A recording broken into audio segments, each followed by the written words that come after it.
ಎಲ್ಲರಿಗೂ ನಮಸ್ಕಾರ. ಆತ್ಮೀಯ ವೀಕ್ಷಕ ಬಂಧುಗಳೇ, ಇವತ್ತು ನಾವು ಹೊಸ ಒಂದು ದೇಸಿ ವಿದ್ಯೆಯ ಕುರಿತಾಗಿ ನಮಗೆ ಮಾಹಿತಿಯನ್ನು ಕೊಡಲಿಕ್ಕೆ ನಾವಿದ್ದೇವೆ.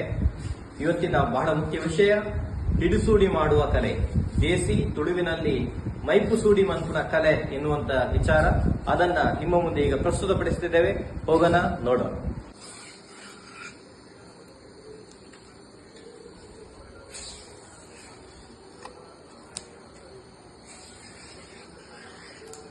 ದೇಸಿ ಮಾದರಿಯ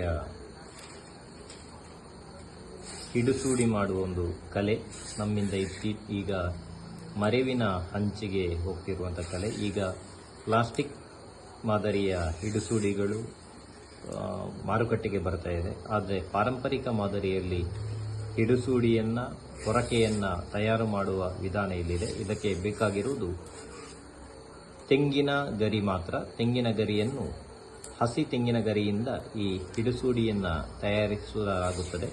ಇದೊಂದು ದೇಸಿ ಜ್ಞಾನ ಪರಂಪರೆಯಲ್ಲಿ ಬಹಳ ಮುಖ್ಯವಾಗಿರುವಂಥ ಕಲೆಯಾಗಿದೆ. ಇದನ್ನು ಮಾಡುವುದಕ್ಕೆ ಕುಶಲತೆ, ಅನುಭವ ಬಹಳ ಮುಖ್ಯ. ಅದರ ಜೊತೆಗೆ ಬೇಕಾಗಿರುವಂಥ ಸಲಕರಣೆಗಳು, ಕತ್ತಿ ಬೇಕಾಗುತ್ತೆ. ಇದು ಪಾರಂಪರಿಕವಾಗಿ ಹಿಡಿಸೂಡಿಯನ್ನು ಈ ರೀತಿಯಾಗಿ ತಯಾರಿಸಲಾಗುತ್ತದೆ.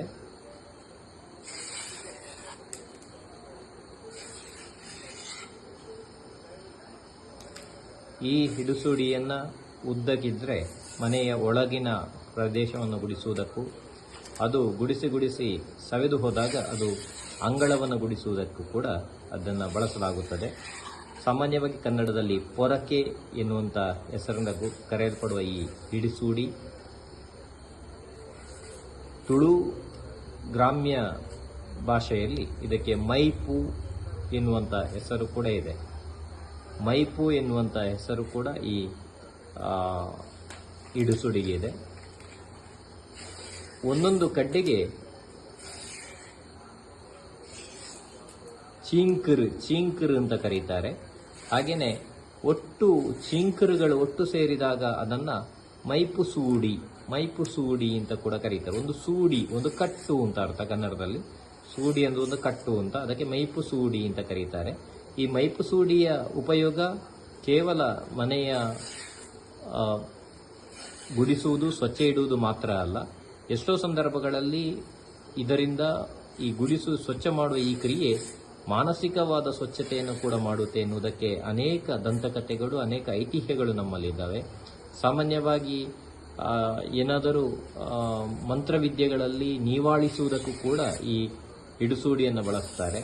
ಸಾಮಾನ್ಯವಾಗಿ ತುಳುವಿನಲ್ಲಿ ಹೇಳುವುದಿದ್ರೆ ಬೆಸುರುಪ್ಪು ಅಂತ ಕೆಲವೊಂದು ಕಾಯಿಲೆಗಳು ಕಂಡು ಬಂದಾಗ ಇದರಿಂದ ಮೈಯನ್ನು ನೀವಾಳಿಸಿ ಮನೆಯ ಕುಬಲದ ಆಚೆಗೆ ಅಂತ ಹೇಳ್ತೀವಿ, ಮನೆಯ ಆಚೆಗೆ ಅದನ್ನು ಬಿಸಾಡಿದಾಗ ಅದು ದೇಹಕ್ಕೆ ಬಂದಂಥ ದುಷ್ಟ ಶಕ್ತಿಗಳ ಆವಾಹನೆ ಏನಿದೆ ಅದು ನಿವಾರಣೆಯಾಗುತ್ತದೆ ಎನ್ನುವಂಥ ನಂಬಿಕೆಯೂ ಇದೆ. ಹಾಗೇನೆ ಈ ಹಿಡಿಸೂಡಿ, ಸಣ್ಣ ಹಿಡಿಸೂಡಿಗೆ ಸಾಮಾನ್ಯವಾಗಿ ಇದಕ್ಕೆ ಕುಂಟಿ ಮೈಪು ಎನ್ನುವ ಹೆಸರು ಕೂಡ ಇದೆ. ಕುಂಟಿ ಅಂದರೆ ಸಣ್ಣ ಹಿಡಿಸೂಡಿ ಅಂತ. ಈ ಕುಂಟಿ ಮೈಪು ಸಾಮಾನ್ಯವಾಗಿ ಅಂಗಳವನ್ನು ಗುಡಿಸುವುದಕ್ಕೆ, ಸ್ವಚ್ಛ ಮಾಡುವುದಕ್ಕೆ ಹೆಚ್ಚು ಉಪಯುಕ್ತ ಆಗ್ತದೆ. ಇದು ಮನೆಯ ಒಳಗನ್ನಲ್ಲ, ಮನೆ ಹೊರಗನ್ನ ಗುಡಿಸುವುದಕ್ಕೆ, ಸ್ವಚ್ಛ ಮಾಡುವುದಕ್ಕೆ. ಹಾಗಾಗಿ ಸಾಮಾನ್ಯವಾಗಿ ಕನ್ನಡದ ತುಳುವಿನಲ್ಲೊಂದು ಗಾದೆ ಮಾತು ಕೂಡ ಇದೆ. ಯಾರಿಗಾದ್ರೂ ಪ್ರೇತ ಬಾಧೆ, ಇಂಥ ಬಾಧೆಗಳು ಏನಾದರೂ ತಟ್ಟಿದ್ರೆ ಅವರಿಗೆ ಕುಂಟಿ ಮೈ